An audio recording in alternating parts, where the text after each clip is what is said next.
Friends, मैं doctor Tanvi Singh अपने channel eternal एडुसेंस classes पर आप सभी का स्वागत करती हूं। आज मैं आप सभी के लिए शिक्षण एवं शोध अभिवृत्ति के जितने भी प्रश्न आज तक एग्जाम में पूछे गए हैं उन सभी को व्याख्या सहित लेकर आई हूं। अगर आप इस वीडियो को देखेंगे तो पहले तो आपको प्रश्नों की प्रकृति पता चल जाएगी और व्याख्या के माध्यम से आपको नए प्रश्न भी अगर एग्जाम में पूछे जाएंगे तो आप उसको आसानी से सॉल्व कर सकते हैं। तो हमारे चैनल के साथ बने रहिए। आप बड़े आसानी से नेट और असिस्टेंट प्रोफेसर के एग्जाम को क्रैक कर सकते हैं।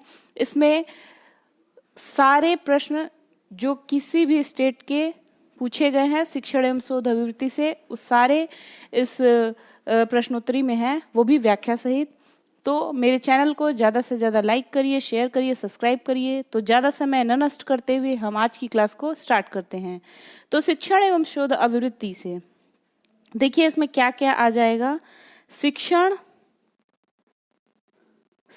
प्रकृति, उद्देश्य, आवश्यकताएं, विधियां, मूल्यांकन, शिक्षण को प्रभावित करने वाले कारक। ये इतने टॉपिक आपके एग्जाम में भी आपके कोर्स में हैं। तो इससे प्रश्न पूछे गए हैं, उन प्रश्नों को हम देख लेते हैं, उनकी व्याख्या देख लेते हैं। तो सबसे पहला प्रश्न है,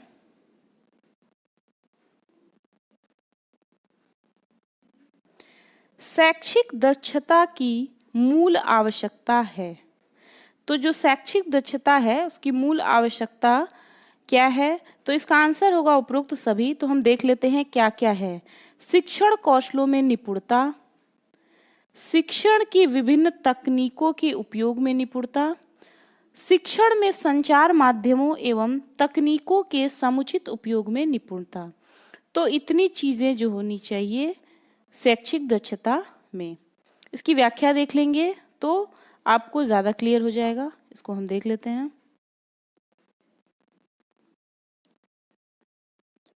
शैक्षिक दक्षता का सामान्य अर्थ शिक्षा से संबंधित क्रियाकलापों में निपुणता प्राप्त होने से होता है। शैक्षिक दक्षता की मूल आवश्यकता के अंतर्गत निम्नलिखित को सम्मिलित किया गया है। किसको किसको सम्मिलित किया गया है ये यहीं पे देख लीजिए। तो शैक्षिक जो दक्षता है उसमें शिक्षण कौशलों में निपुणता को सम्मिलित किया गया है, शिक्षण की विभिन्न तकनीकों के उपयोग में निपुणता, और तीसरा है शिक्षण में संचार माध्यमों एवं तकनीकों के समुचित उपयोग में निपुणता।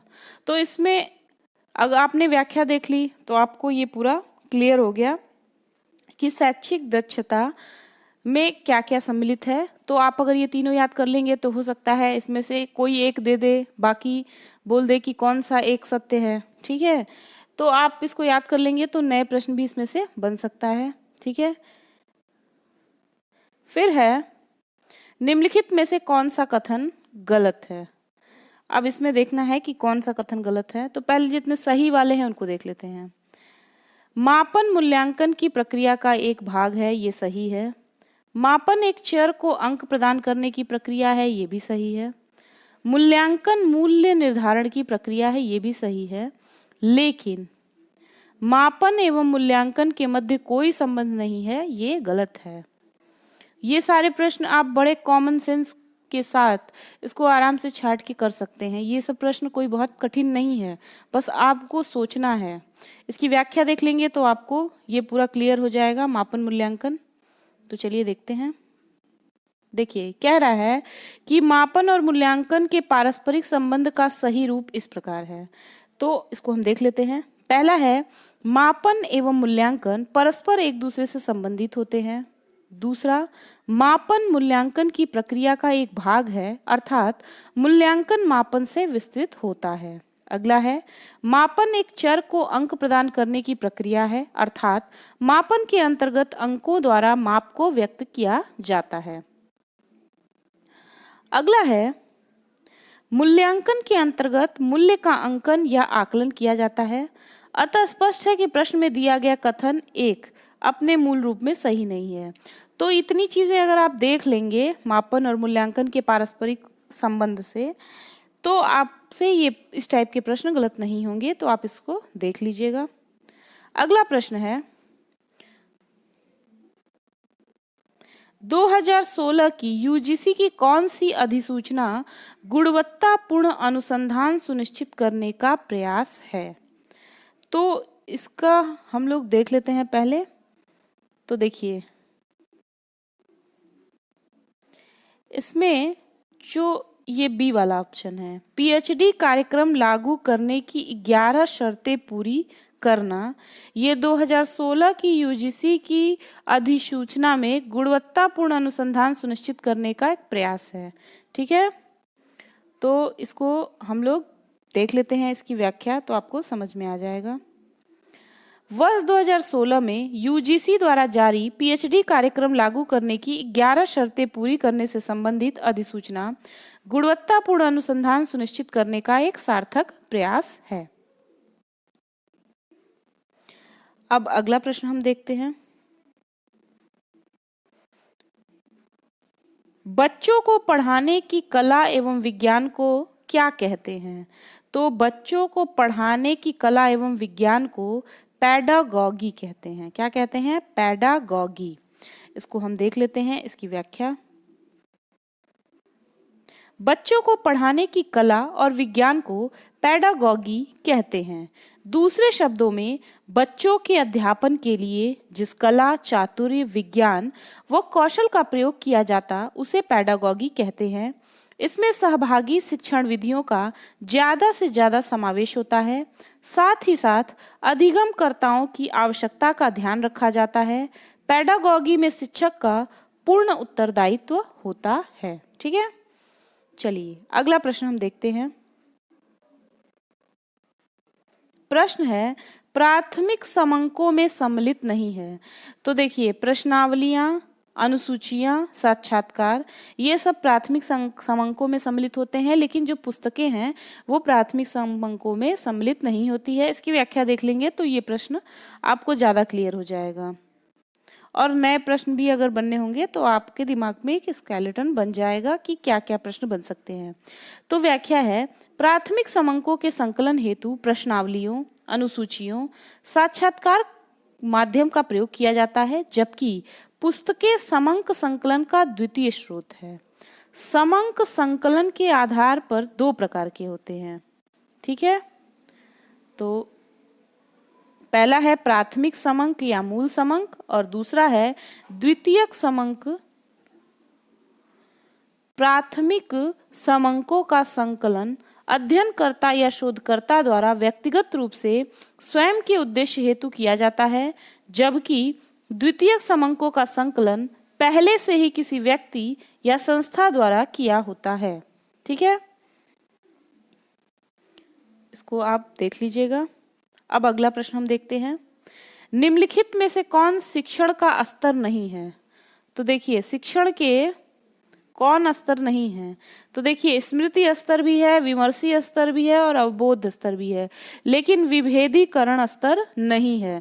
तो इसका आंसर होगा बी, कि कौन सा शिक्षण का स्तर नहीं है। इसकी व्याख्या देख लीजिए, इसको यहीं पे याद कर लीजिए कि अधिगम स्तर के आधार पर शिक्षण के 3 स्तर होते हैं। कौन कौन से? स्मृति स्तर, विमर्शी स्तर और अवबोध स्तर। इसको आपको याद कर लेना चाहिए कि शिक्षण के अधिगम स्तर के आधार पर शिक्षण के 3 स्तर होते हैं: स्मृति स्तर, विमर्शी स्तर, अवबोध स्तर। इसको देख लीजिए।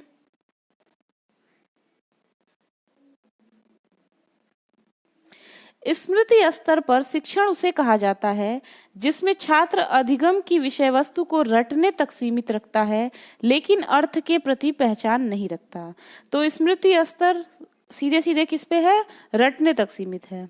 अब अवबोध स्तर किसी विषय वस्तु के प्रति पहचान कायम करने या उसकी प्रकृति को समझने से लिया जाता है। ठीक है, फिर है चिंतन या विमर्शी स्तर। ये क्या है? इसको देख लीजिए। चिंतन या विमर्शी वह मानसिक प्रक्रिया है जो समस्या आधारित है। यह हमें समस्या का समाधान प्रदान करती है। तो आप इसको सीधे से ऐसे याद कर सकते हैं कि स्मृति स्तर जो हो गया वो रटने से संबंधित हो गया, अवबोध स्तर क्या हो गया? वो पहचान कायम रखने या उसकी प्रकृति को समझने से है, और जो चिंतन और विमर्शी है वो समस्या आधारित है। तो तीनों को आप मिला भी सकते हैं। अगला प्रश्न है, केंद्रीय औषधि अनुसंधान संस्थान कहाँ पर स्थित है? तो इसका आंसर है लखनऊ। ठीक है, इसको देख लीजिए।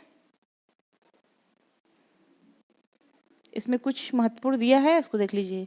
केंद्रीय औषधि अनुसंधान संस्थान लखनऊ में है, भारतीय भूचुंबकीय संस्थान मुंबई में है, डीजल लोकोमोटिव वर्क्स वाराणसी में है और अखिल भारतीय आयुर्विज्ञान संस्थान नई दिल्ली में है।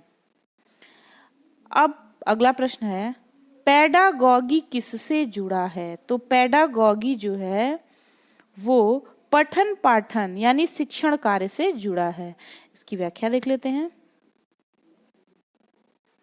पठन पाठन शिक्षण कार्य की प्रक्रिया विधिवत अध्ययन शिक्षा शास्त्र पेडागॉगी कहलाता है। इसमें अध्यापन की शैली या नीतियों का अध्ययन किया जाता है। अगला प्रश्न है, निम्नलिखित में से फलांक की त्रुटि कौन सी है? तो इसका आंसर है प्रत्युत्तर की त्रुटि। इसको हम देख लेते हैं व्याख्या, तो हमें ज्यादा समझ में आएगा। इसको देख लीजिए। फलांक की त्रुटि प्रत्युत्तर की त्रुटि है क्योंकि इसके द्वारा ही सर्वेक्षण, शैक्षणिक मुद्दे आदि का निराकरण किया जा सकता है। अगला है, निम्नलिखित कथनों को हमको पढ़ना है और इसमें से सही उत्तर को चुनना है। तो हम पहले कथन पढ़ते हैं। शिक्षण की प्रभावशीलता शिक्षण के विषय के समझने पर निर्भर करती है। शिक्षण की प्रभावशीलता शिक्षण के व्यक्तित्व पर निर्भर करती है। शिक्षण की प्रभावशीलता शिक्षक की लिखावट पर निर्भर करती है। शिक्षण का मुख्य उद्देश्य छात्रों के सोचने की शक्ति का विकास करना है। तो इसमें से कह रहा है कि आप सही उत्तर चुनिए। तो इसका सही उत्तर होगा, इसका सही उत्तर है सी, यानी जो ए और डी है। ए क्या है? शिक्षण की प्रभावशीलता शिक्षक के विषय के समझने पर निर्भर करती है, ये सही है। और शिक्षण का उद्देश्य, शिक्षण का मुख्य उद्देश्य छात्रों की सोचने की शक्ति को विकसित करना है या विकास करना है, ये है इसका आंसर। तो इसका आंसर ए और डी होगा। इसकी व्याख्या देख लेते हैं। ये थोड़ा ब्लर हो गया है लेकिन इसको मैं पढ़ देती हूँ। शिक्षण की प्रभावशीलता शिक्षक के विषय के समझने पर निर्भर करती है और शिक्षण का मुख्य उद्देश्य छात्रों के सोचने की शक्ति का विकास करना है। अगला प्रश्न है, संयुक्त राष्ट्र संघ ने 2005-2014 के दशक को घोषित किया है। क्या घोषित किया है? सतत विकास हेतु शिक्षा का दशक। इसकी व्याख्या देख लेते हैं। संयुक्त राष्ट्र संघ ने 2005 से 2014 के दशक को सतत विकास हेतु शिक्षा का दशक घोषित किया है। अगला है, बिना बोझ के सीखना समिति के अध्यक्ष कौन थे? तो इसके अध्यक्ष थे प्रोफेसर यशपाल। इसकी व्याख्या देख लेते हैं। भारत सरकार के मानव संसाधन विकास मंत्रालय के द्वारा 1 मार्च 1992 को स्कूली बच्चों के शैक्षिक बोझ को कम करने के तरीके सुझाने के लिए प्रोफेसर यशपाल की अध्यक्षता में एक 8 सदस्यीय राष्ट्रीय सलाहकार समिति का गठन किया गया। इस समिति का विचारार्थ विषय था जीवन पर्यंत स्वाध्याय तथा कौशल विकसित करने की क्षमता के निर्माण के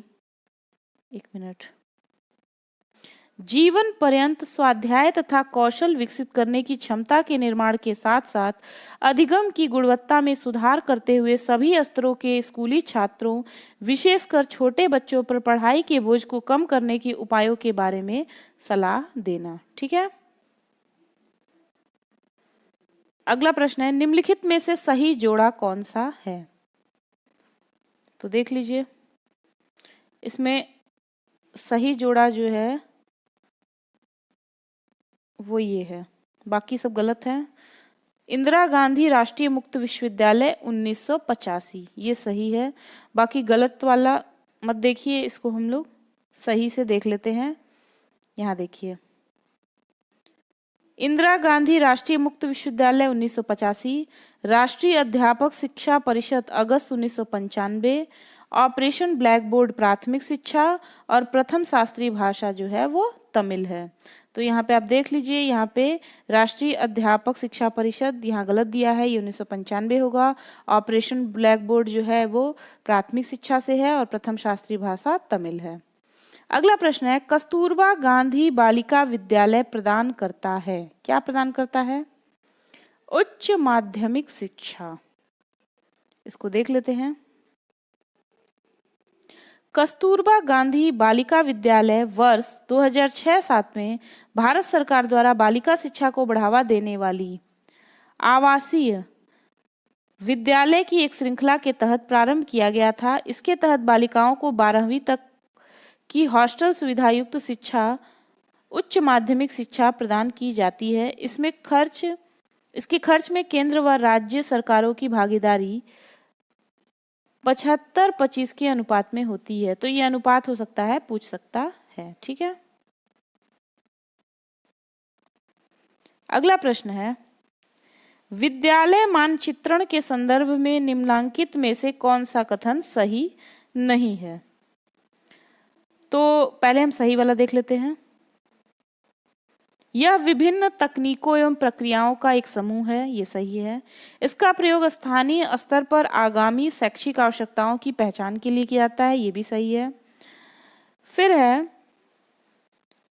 इसका लक्ष्य आगामी शैक्षिक आवश्यकताओं को पूरा करने के लिए उठाए जाने वाले कदम की योजना बनाना है, ये भी सही है।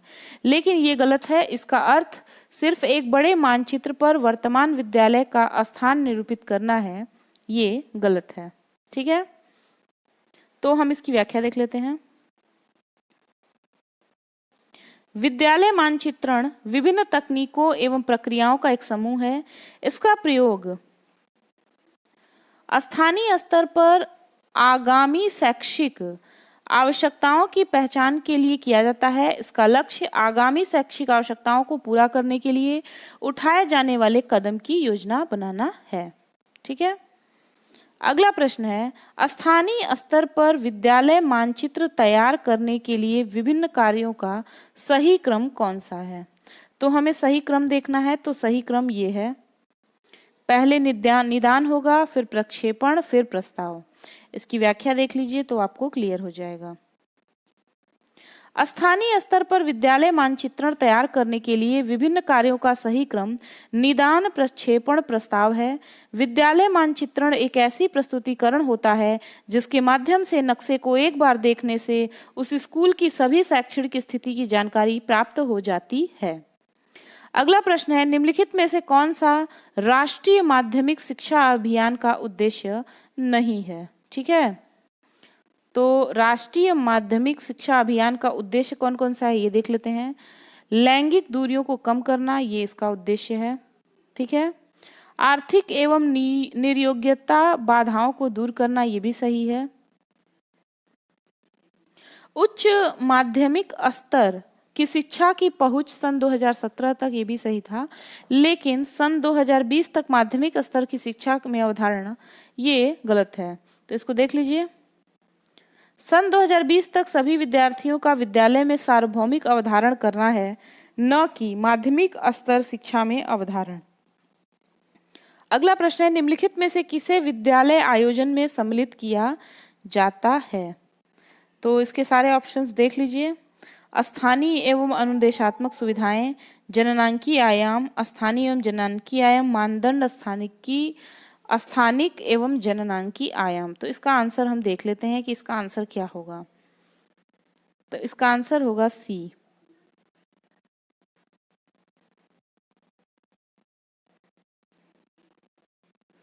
स्थानिक एवं जननांकिकी आयाम विद्यालय आयोजन में इसको सम्मिलित किया जाता है। इसकी व्याख्या देख लीजिए। विद्यालय आयोजन के अंतर्गत स्थानिक एवं जननांकीय आयाम शामिल किया जाता है। यह इसका सर्वाधिक महत्वपूर्ण अंग है।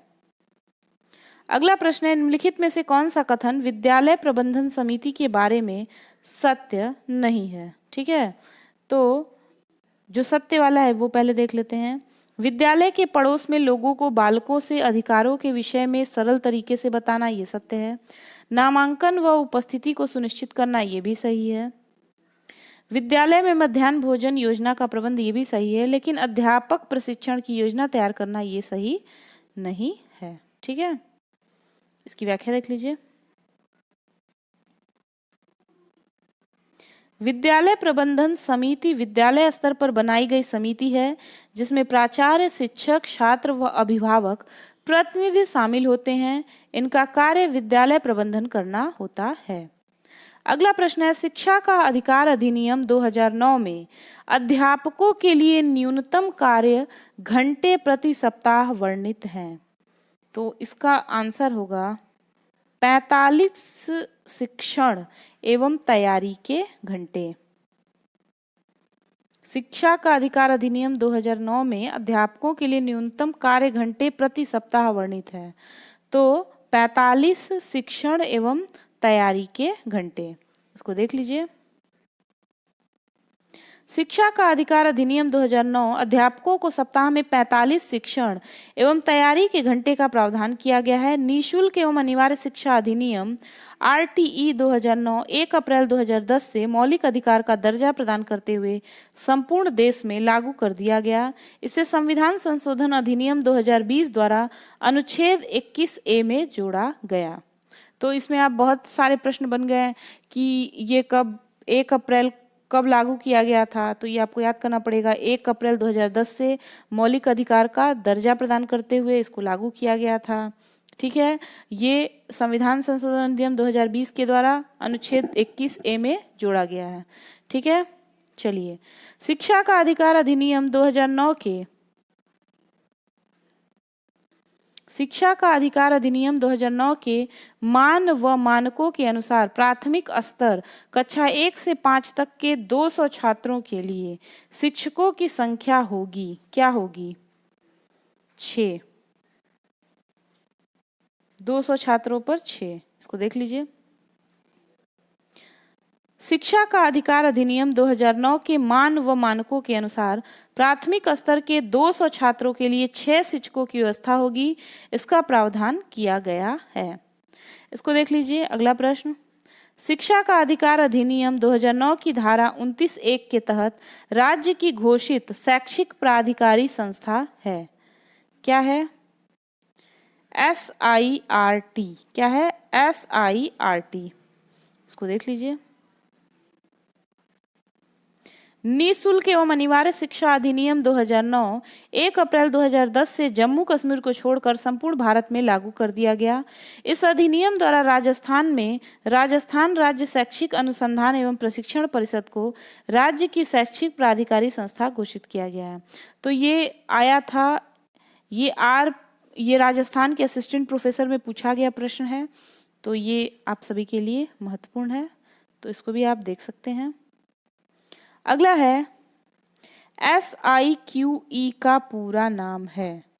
तो इसका पूरा नाम है state institute of quality education. इसको एकदम अच्छे से याद कर लीजिए, state institute of quality education. इसको हम लोग इसकी व्याख्या देख लेते हैं। राज्य सरकार द्वारा सतत एवं मापक मूल्यांकन व बाल केंद्रित शिक्षण प्रक्रिया को आदर्श विद्यालयों में लागू करने का निर्णय लिया गया। इस हेतु SIQE state institute of quality education नामक कार्यक्रम प्रारंभ किया गया है। अगला प्रश्न है, IASE CTE एवं सभी जिलों के डायट्स को शैक्षिक मार्गदर्शन एवं समबलन प्रदान करने हेतु राज्य की नोडल एजेंसी कौन सी है? तो राज्य की नोडल एजेंसी है SIERT। इसको देख लीजिए। राजस्थान राज्य शैक्षिक अनुसंधान एवं प्रशिक्षण परिषद की स्थापना 11 नवंबर 1978 के उदयपुर में की गई थी। यह विद्यालयी शिक्षा से संबंधित पाठ्यक्रम, पाठ्यपुस्तकों का निर्माण, शिक्षक प्रशिक्षणों आदि से संबंधित कार्य संपादित करती है। अगला प्रश्न है, सतत शिक्षा एवं साक्षरता विभाग के तहत जो मैं पहले प्रश्न पढ़ रही हूँ, अगर आप यूपी के असिस्टेंट प्रोफेसर का दे रहे हैं तो आप इस टाइप के भी प्रश्नों को खोजकर उसको देख सकते हैं कि इस टाइप के हमारे स्टेट से कैसे प्रश्न बन सकते हैं। तो हम तो सारे स्टेट्स के प्रश्नों को लेकर आए हैं, तो उसके माध्यम से आपको हो सकता है अपने स्टेट में भी प्रश्न मिल जाए।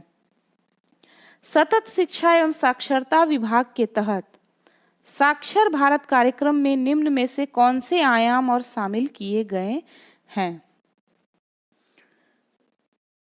चुनावी एवं वित्तीय साक्षरता, कानूनी साक्षरता, आपदा प्रबंधन एवं नागरिक सुरक्षा, ये सभी।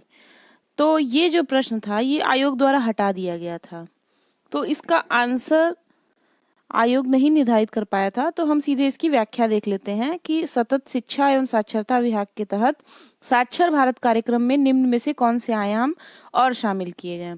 तो इसको हम देख लेते हैं सीधे इसकी व्याख्या। 8 सितंबर 2009 को प्रारंभ किया गया साक्षर भारत कार्यक्रम।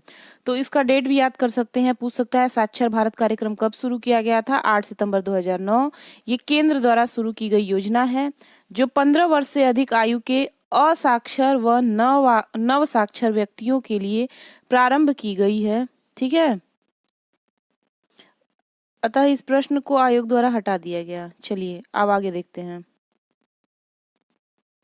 यशपाल समिति रिपोर्ट 1993 का विषय है। तो इसका विषय है बिना बोझ के सीखना। इसको याद कर लीजिए, ये बहुत इंपॉर्टेंट है। शिक्षा की यशपाल समिति 1993 का विषय बिना बोझ के सीखना था। अगला प्रश्न है, कक्षा का मुक्त वातावरण जहां अध्यापक एवं छात्र आपस में सहभागी होते हैं और एक दूसरे का ध्यान रखते हैं, ऐसे वातावरण में कौन सा शिक्षण स्तर सहायक होगा। पूछ रहा है कि कक्षा का मुक्त वातावरण जहां अध्यापक एवं छात्र आपस में क्या होते हैं, सहभागी होते हैं और एक दूसरे का ध्यान रखते हैं, ऐसे वातावरण में कौन से शिक्षण स्तर का प्रयोग करना सहायक होगा। तो इसको हम देख लेते हैं।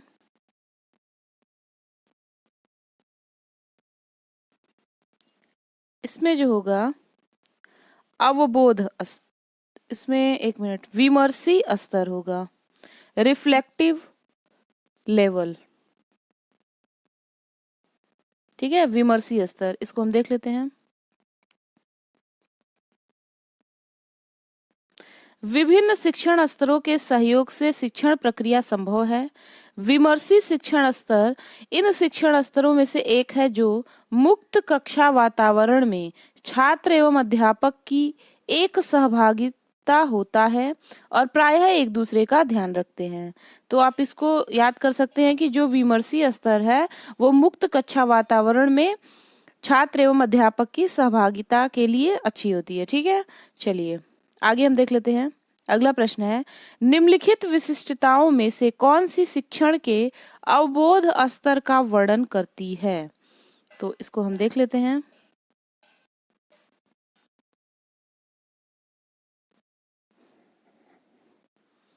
तो देख लीजिए, हम सारे ऑप्शन पढ़ देते हैं। पहला है, प्रस्तुत तथ्यों को स्मरण रखने की शक्ति को प्रोन्नत करने के लिए सुव्यवस्थित सोपानिक प्रस्तुति। ये गलत है। अवधारणाओं की व्याख्या के लिए अधिक संख्या में सकारात्मक एवं नकारात्मक उदाहरण देना। ये सही है। फिर है, सूचनाओं के प्रभावी भंडारण पर बल देना। ये सही नहीं है। अगला है, तथ्यों के बीच संबंधों के अवलोकन को प्रोन्नत करने में सहायक होना। ये भी सही है। तथ्यों एवं सूचनाओं का समीक्षात्मक विश्लेषण, ये गलत है। इसका आंसर है बी और डी। ठीक है, इसकी हम सीधे सीधे व्याख्या देख लेते हैं तो आपको ज्यादा ये सब चीजें क्लियर हो जाएंगी। देखिए,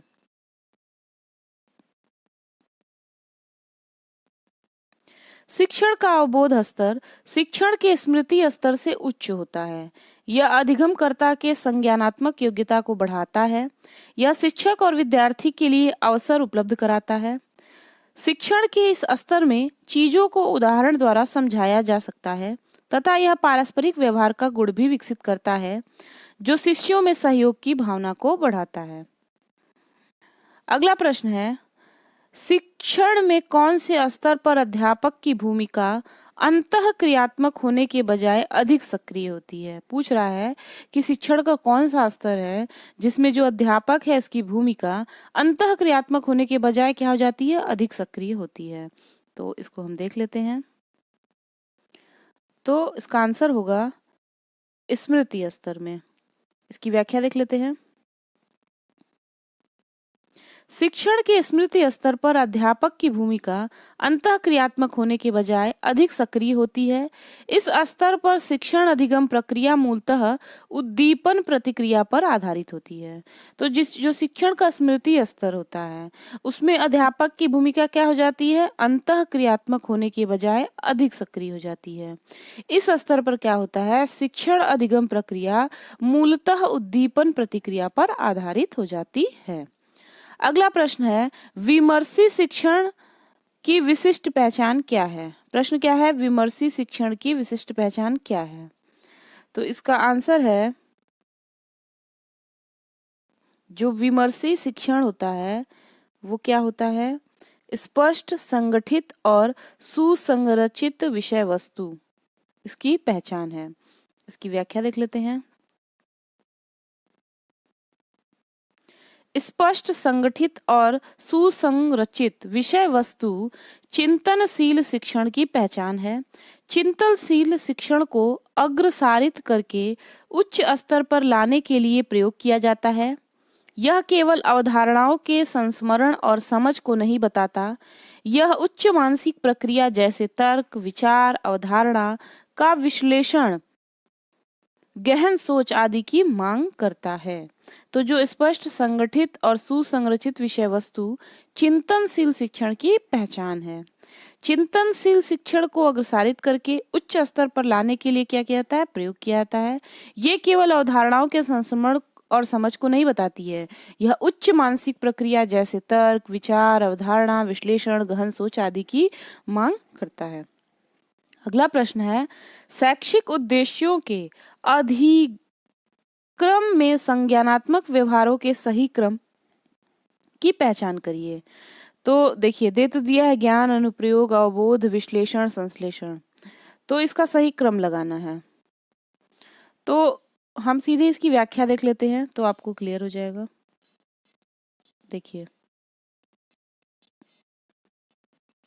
शैक्षिक उद्देश्यों के अधिक्रम में संज्ञानात्मक व्यवहारों का सही क्रम है। इसको एकदम अच्छे से याद कर लीजिए। ज्ञान, अवबोध, अनुप्रयोग, विश्लेषण, संश्लेषण। तो देखिए, सबसे पहले आएगा ज्ञान, फिर होगा अवबोध, फिर होगा अनुप्रयोग, फिर होगा विश्लेषण, संश्लेषण। तो इसमें हम देख लेते हैं क्या होगा इसका ऑप्शन। देखिए, पहला होगा ज्ञान, दूसरा होगा अवबोध, तीसरा होगा अनुप्रयोग, फिर है विश्लेषण, फिर होगा संश्लेषण।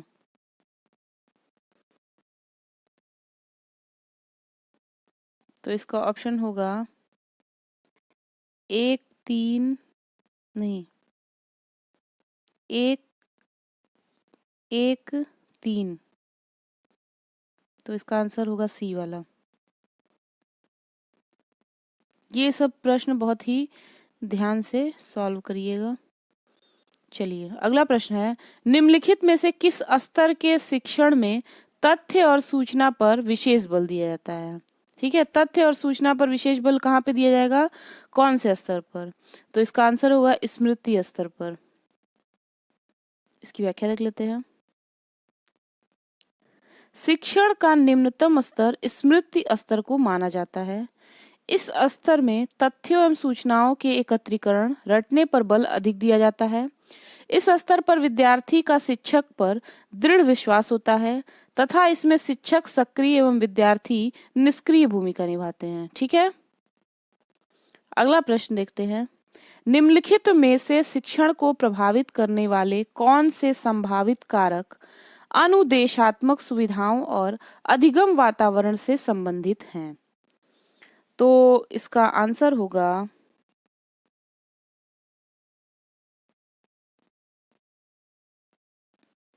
देखिए, इसको पहले हम ऑप्शन पढ़ लेते हैं, फिर हम सीधे इसकी व्याख्या देख लेंगे। प्रश्न है कि शिक्षण को प्रभावित करने वाले कौन से संभावित कारक अनुदेशात्मक सुविधाओं और अधिगम वातावरण से संबंधित हैं। तो पहला कह रहा है शिक्षकों द्वारा प्रशंसा और प्रोत्साहन, फिर कह रहा है उपयोग हेतु पाठ्य पुस्तकों, पाठ्य सामग्रियों की अनुपलब्धता, तीसरा है क्रियात्मक प्रक्रियाओं में पहल, परख, प्रतिमान, चौथा है उच्च योग्य शिक्षकों की कमी। पांचवा है स्मार्ट क्लासेज की उपलब्धता। कह रहा है कि सही विकल्प का चयन करिए। तो इसमें कौन कौन सा सही है इसको ये बोल रहा है। तो इसका आंसर है बी। तो दूसरा, तीसरा, पांचवा,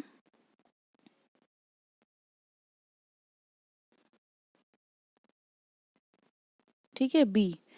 तो इसको हम देख लेते हैं, इसकी व्याख्या सीधे सीधे, तो शायद हमें ज्यादा अच्छे से समझ में आ जाए। उपयोग हेतु पाठ्य पुस्तकों, पाठ्य सामग्रियों की अनुपलब्धता, स्मार्ट क्लासेज की उपलब्धता तथा अंतःक्रियात्मक प्रक्रियाओं में पहल परक प्रतिमान शिक्षण को प्रभावित करने वाले कारक हैं जो अनुदेशात्मक विधाओं और अधिगम वातावरण से संबंधित हैं। अगला प्रश्न है, निम्नलिखित में से उन विशेषताओं की पहचान कीजिए जो अप्रत्यक्ष शिक्षण रणनीतियों के साथ जुड़ी हैं। उन विशेषताओं की पहचान करना है जो अप्रत्यक्ष शिक्षण रणनीतियों के साथ जुड़ी हैं। तो ऑप्शन है निर्देशित विद्यार्थी अभ्यास, अगला है प्रश्नोत्तरी सत्रों के माध्यम से अवधारणा अर्जन पर बल, उद्दीपक सामग्री और लघु एवं सरल पदों में प्रस्तुत करना, समस्या आधारित प्रस्तुतिकरण और सहभागितापूर्ण और सहयोगात्मक अभियानों पर बल दिया जाना। तो इसका सही आंसर है 1, 2, 3, पहला, दूसरा, तीसरा। तो पहला है निर्देशित विद्यार्थी अभ्यास, ये सही है। फिर प्रश्नोत्तरी सत्रों के माध्यम से अवधारणा अर्जन पर बल, ये भी सही है। और उद्दीपक सामग्री को लघु एवं सरल पदों में प्रस्तुत करना, ये भी सही है। बाकी गलत है। तो हम इसका सीधे सीधे व्याख्या देख लेते हैं तो हमें क्लियर हो जाएगा। अप्रत्यक्ष शिक्षण रणनीतियां छात्र केंद्रित होती हैं, अर्थात वह सीधे शिक्षक द्वारा प्रतिपादित नहीं होती। इनमें समस्या समाधान, केस स्टडी यानी व्यष्टि अध्ययन, अवधारणा चित्रण इत्यादि सम्मिलित है। छात्रों का लक्ष्य अवधारणा संकलन पर केंद्रित होता है जो प्रश्न उत्तर सत्र, समस्या आधारित प्रदर्शन के माध्यम से संपादित होता है। अगला प्रश्न है, शिक्षण के किस स्तर में संरचना, निर्देशन और विद्यार्थियों के व्यवहार का निकट से पर्यवेक्षण करने की गतिविधियों की प्रबलता होती है? तो इसमें दिया है कौन कौन सा, स्वायत्त विकास स्तर, विमर्शीय स्तर, अवबोध स्तर, स्मृति स्तर। तो आपको ये देखना है कि पूछ रहा है कि किस स्तर में संरचना, निर्देशन और विद्यार्थियों के व्यवहार का निकट से पर्यवेक्षण करने की गतिविधियों की प्रबलता होती है। तो ये होता है स्मृति स्तर में, ठीक है। इसकी व्याख्या देख लेते हैं। शिक्षण के स्मृति स्तर में संरचना, निर्देशन और विद्यार्थियों के व्यवहार का निकट से पर्यवेक्षण करने की गतिविधियों की प्रबलता होती है। शिक्षण के स्मृति स्तर के प्रमुख प्रवर्तक जो थे वो हर्बर्ट थे। यह शिक्षण अधिगम प्रक्रिया का प्रथम चरण है। अगला प्रश्न है, निम्नलिखित में से किस शिक्षण स्तर में अधिगमकर्ता को अवधारणाओं के सकारात्मक दृष्टांतों के बीच विभेद करने का अवसर प्राप्त होता है? तो जो अवबोध स्तर होता है उसमें विभेद करने का अवसर प्राप्त होता है। इसको आप देख लेंगे तो आपको ज्यादा क्लियर हो जाएगा। इसकी व्याख्या, अवबोध स्तर स्मृति और दृष्टिकोण को बताता है जो शिक्षार्थियों में तथ्यों, सिद्धांतों तथा सामान्य स्थितियों को समझने योग्य बनाता है। अतः अधिगमकर्ता अवधारणाओं के सकारात्मक व नकारात्मक दृष्टांतों के बीच विभेद कर पाता है। अगला प्रश्न है, शिक्षण के दौरान किसी शिक्षक के वे कथन जो विद्यार्थियों को स्वयं या दूसरों के किसी उत्तर को सविस्तार प्रतिपादित करने के लिए प्रोत्साहित करते हैं, क्या कहलाते हैं? ये कहलाते हैं विशेष परीक्षा, ठीक है। इसको हम देख लेते हैं। शिक्षण के दौरान किसी शिक्षक के वे कथन जो विद्यार्थियों को स्वयं या दूसरों के किसी उत्तर को सविस्तार प्रतिपादित करने के लिए प्रोत्साहित करते हैं, सहयोगी व्यवहार के अंतर्गत आता है, जिसे विशेष परीक्षा द्वारा वर्णित किया जाता है। अगला प्रश्न है, शिक्षण के टीएल मॉडल का अर्थ है। किसका? टीएल मॉडल का क्या अर्थ है? तो इसको हम सीधे देख लेते हैं। इसका आंसर है बी। तो शिक्षण के टीएल मॉडल का अर्थ है शिक्षण और अधिगम अभिन्न रूप से संबंधित है। टीएल मॉडल का अर्थ है शिक्षण और अधिगम अभिन्न रूप से संबंधित है। इसकी व्याख्या देख लेते हैं। शिक्षण के टीएल मॉडल में प्रायः शिक्षण एवं अधिगम अभिन्न रूप से संबंधित होते हैं। यह शिक्षण एवं अधिगम वातावरण शिक्षक एवं विद्यार्थी के व्यवहार को वर्णित करता है। यह पूर्व एवं उत्तर शिक्षण योजना निर्माण तथा शिक्षण क्रियान्वयन में सहायक होते हैं, जो विद्यार्थियों को सुगम अधिगम प्रदान करने में सहायक भूमिका निभाते हैं। अगला प्रश्न है, स्मृति स्तर के शिक्षण में निम्नलिखित में से किस पर बल दिया जाता है? किस पर बल दिया जाता है?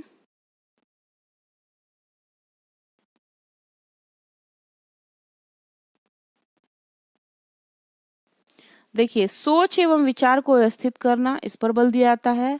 द्रुत प्रत्यास्मरण में सहायता हेतु व्यवस्थित प्रस्तुतियों पर बल दिया जाता है और तथ्यों को सही क्रम में लगाने की निपुणता पर बल दिया जाता है। लेकिन तथ्यों के मध्य संबंध देखने पर यह बल नहीं दिया जाता है। समीक्षात्मक चिंतन पर भी बल नहीं दिया जाता है। विशेषता की दूसरी विशेषता से पृथक्करण में भी बल नहीं दिया जाता है। इसकी व्याख्या देख लीजिए।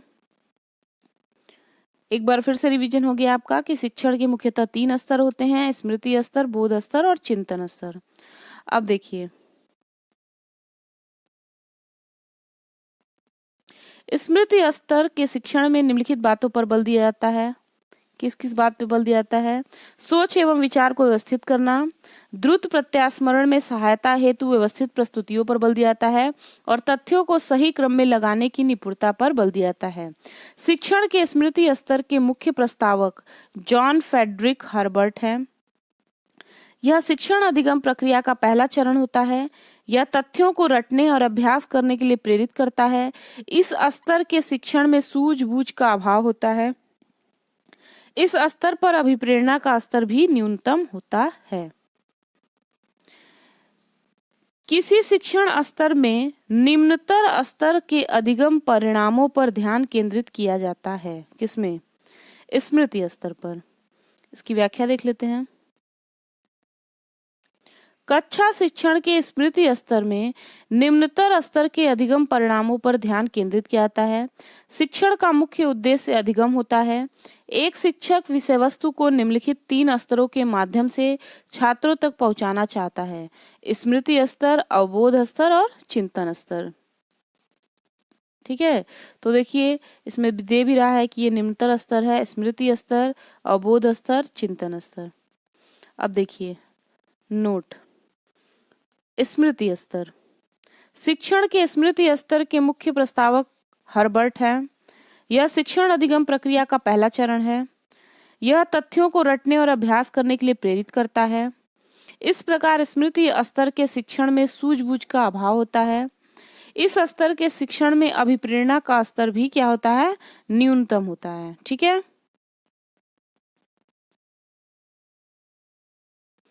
अगला प्रश्न है, विमर्शी चिंतन स्तर पर शिक्षण के आयोजन हेतु अपेक्षित बुनियादी आवश्यकताएं संबंधित हैं।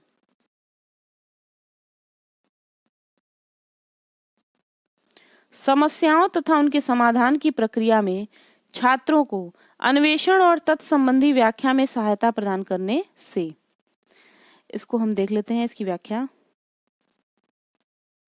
विमर्शी स्तर शैक्षणिक विचारों में गहरे अध्ययन, चिंतन तथा मनन के लिए पूर्व अर्पित ज्ञान, तथ्य और सामान्यीकृत निष्कर्षों, विचारों, सिद्धांतों में अपेक्षित परिवर्तन लाए जाते हैं तथा नई सूझबूझ विकसित की जाती है। अतः विमर्शी स्तरीय विचारों के आदान प्रदान में क्रियान्वितकारी संप्रेषण की संभावना अधिक होती है। विमर्शी चिंतन स्तर पर शिक्षण के आयोजन हेतु अपेक्षित आवश्यकताएं, समस्याओं तथा उनके समाधान की प्रक्रिया में छात्रों को अन्वेषण और तत्संबंधी व्याख्या में सहायता प्रदान करने से संबंधित है। अगला प्रश्न है, प्रभावशाली शिक्षण व्यवहारों की सूची में उन्हें चुनिए जिन्हें मुख्य व्यवहार कहा जाता है।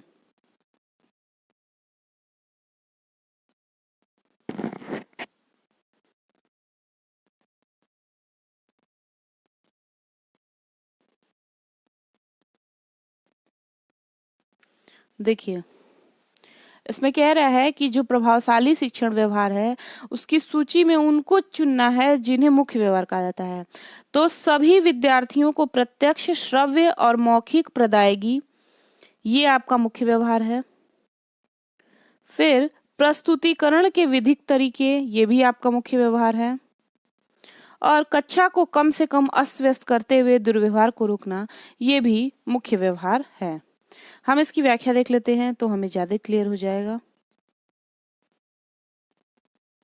शिक्षण कार्य के दौरान प्रयोग किए जाने वाले ऐसे सभी व्यवहार जिसके माध्यम से शिक्षक शिक्षण कार्य को सुगमता से संपन्न करता है तथा शिक्षक छात्र संबंध शिक्षण व अधिगम के अनुकूल रहते हैं, प्रभावशाली शिक्षण व्यवहार कहलाते हैं। प्रभावशाली शिक्षण व्यवहार के अंतर्गत निम्नलिखित व्यवहारों को प्रमुखता से शामिल किया जाता है। सभी विद्यार्थियों को प्रत्यक्ष श्रव्य और मौखिक प्रदायगी, प्रस्तुतिकरण के विविध तरीके और कक्षा को कम से कम अस्त व्यस्त करते हुए दुर्व्यवहार को रोकना। अगला प्रश्न है, नीचे दी गई सूची में से उन शिक्षण विधियों की पहचान करिए जिनमें संवाद जन्य विमर्श की बहुत अधिक गुंजाइश होती है। तो यहाँ पे हमें किसकी पहचान करना है? ऐसी शिक्षण विधियों की पहचान करना है जिसमें संवाद जन्य विमर्श की बहुत अधिक गुंजाइश होती है। ठीक है,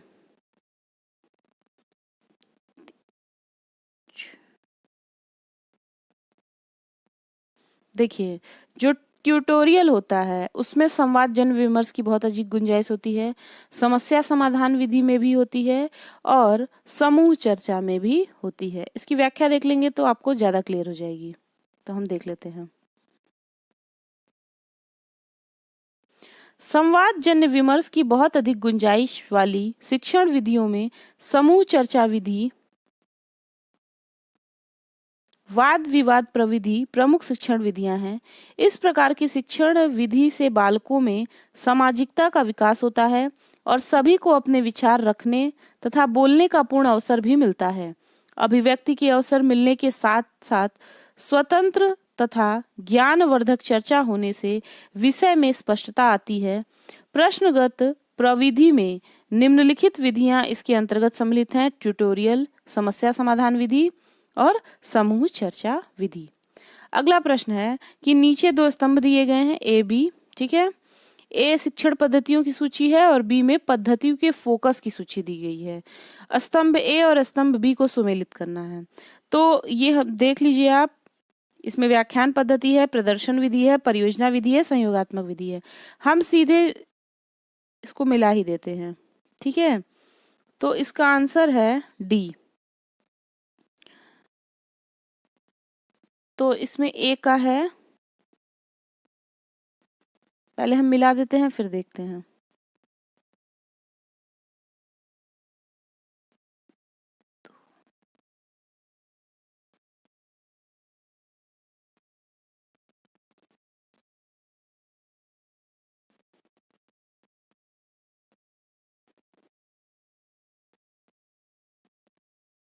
चलिए, ये है 3 2 4 1। ठीक, तो जो व्याख्यान पद्धति है ये है बहुत अधिक ज्ञान प्रदान करना। व्याख्यान पद्धति में क्या होता है, इसको मैं थोड़ा छोटा कर देती हूँ तो आपको दिखेगा। तो जो व्याख्यान पद्धति है इसमें क्या होता है, इसमें बहुत अधिक, ये सब मिटा देती हूँ मैं। जो व्याख्यान पद्धति है इसमें, एक मिनट, व्याख्यान पद्धति में बहुत अधिक ज्ञान प्रदान करना। ठीक है। प्रदर्शन विधि में क्या होगा? अनुभव आधारित अधिगम हो जाएगा। परियोजना विधि में क्या होगा? विद्यार्थी विभिन्न कार्यकलाप एक साथ निष्पादित करते हैं और सीखते हैं। और सहयोगात्मक विधि में होगा किसी कार्य से प्रतिभा परकता पर जोर देना। तो व्याख्यान पद्धति बहुत अधिक ज्ञान प्रदान करेगी। प्रदर्शन विधि में क्या होगा? अनुभव आधारित अधिगम होगा ये। परियोजना विधि में विद्यार्थी क्या करते हैं? विभिन्न क्रियाकलाप एक साथ निष्पादित करते हैं और सीखते हैं। सहयोगात्मक विधि में होता है किसी कार्य से प्रतिभा परकता पर जोर देना।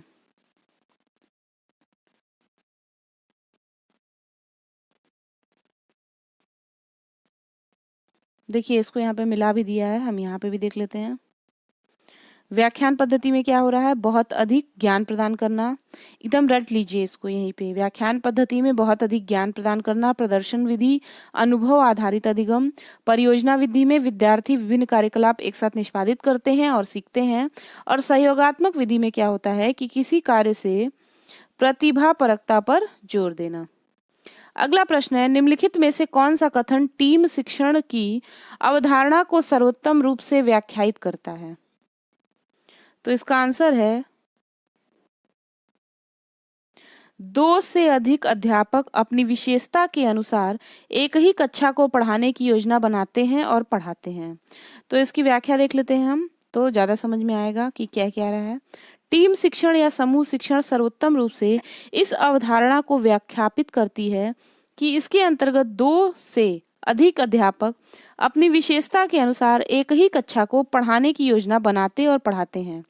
टीम शिक्षण को सह शिक्षण या समूह शिक्षण भी कहते हैं। इसके अंतर्गत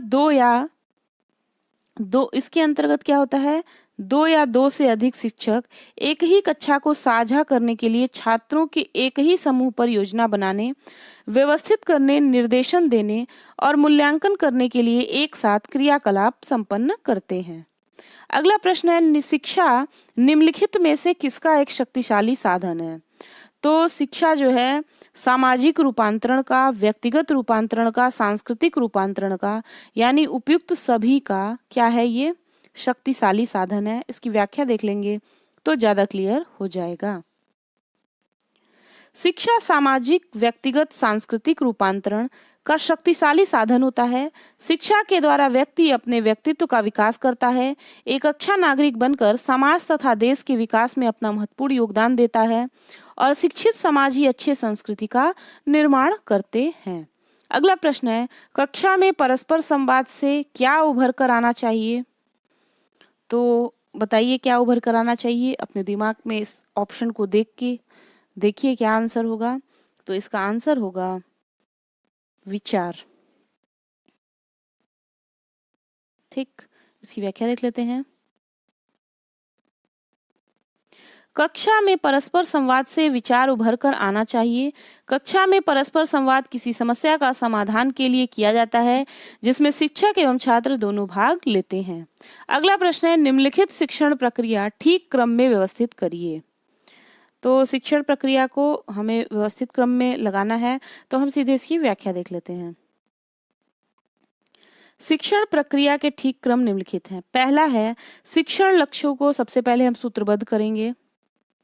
उसके बाद हम वर्तमान ज्ञान को पहले के ज्ञान से जोड़ेंगे। फिर शिक्षण सामग्री का प्रस्तुतिकरण करेंगे, फिर मूल्यांकन, फिर पुनर्शिक्षण। इसको याद कर लीजिए। सबसे पहले शिक्षण लक्ष्यों को सूत्रबद्ध करना, फिर वर्तमान ज्ञान को पहले ज्ञान से जोड़ना, फिर शिक्षण सामग्री का प्रस्तुतिकरण, फिर मूल्यांकन, फिर पुनर्शिक्षण। अगला प्रश्न है, निम्नलिखित में से शिक्षण का सर्वोत्तम ढंग कौन सा है? तो निरूपण जो है वो शिक्षण का सर्वोत्तम ढंग है। कैसे? इसको हम देख लेते हैं। शिक्षण का सर्वोत्तम ढंग निरूपण है। ठीक है। इस माध्यम से छात्रों को वास्तविक वस्तुओं, चित्रों अथवा प्रयोगों के माध्यम से सिखाया जाता है। इस विधि के अंतर्गत शिक्षक पढ़ाते समय उदाहरण व प्रयोगों के माध्यम से किसी तथ्य के सभी पक्षों का स्पष्टीकरण, प्रमाणीकरण व प्रदर्शन इत्यादि कक्षा में विद्यार्थी के मध्य करता है। अगला प्रश्न है, अगला और आखिरी प्रश्न है। इस वीडियो को मैं यहीं पर समाप्त करूंगी, क्योंकि वीडियो बहुत लंबी हो जाएगी, तो हम इसको 2 पार्ट में लाने का प्रयास करेंगे। तो लास्ट प्रश्न है, निम्नलिखित में से कौन सा शिक्षण का पूर्व निर्धारित स्तर नहीं है? तो विभेदीकरण जो है ये पूर्व निर्धारित स्तर नहीं है। इसकी व्याख्या देख लेंगे तो आप समझ जाएंगे। शिक्षण के पूर्व निर्धारित स्तरों में स्मरण, बोध एवं परावर्तित को शामिल किया जा सकता है, किंतु इसमें विभेदीकरण की प्रक्रिया शामिल नहीं है। ठीक है, तो यहीं पर हमारा आज का क्लास समाप्त होता है। आप इस वीडियो को देखिए, इसकी व्याख्या को देखिए, आपको प्रश्नों की प्रकृति बड़े अच्छे से समझ में आ जाएगी। सॉल्व करने से आपका दिमाग भी खुलेगा। हो सकता है आपको ऐसे ही प्रश्न मिल जाए, नए प्रश्न इसकी व्याख्या में से मिल जाए। तो हमारे चैनल के साथ बने रहिए। अगर कोई भी दिक्कत है तो आप कमेंट बॉक्स में ज़रूर लिखिए। मिलते हैं अगले वीडियो में, तब तक के लिए धन्यवाद।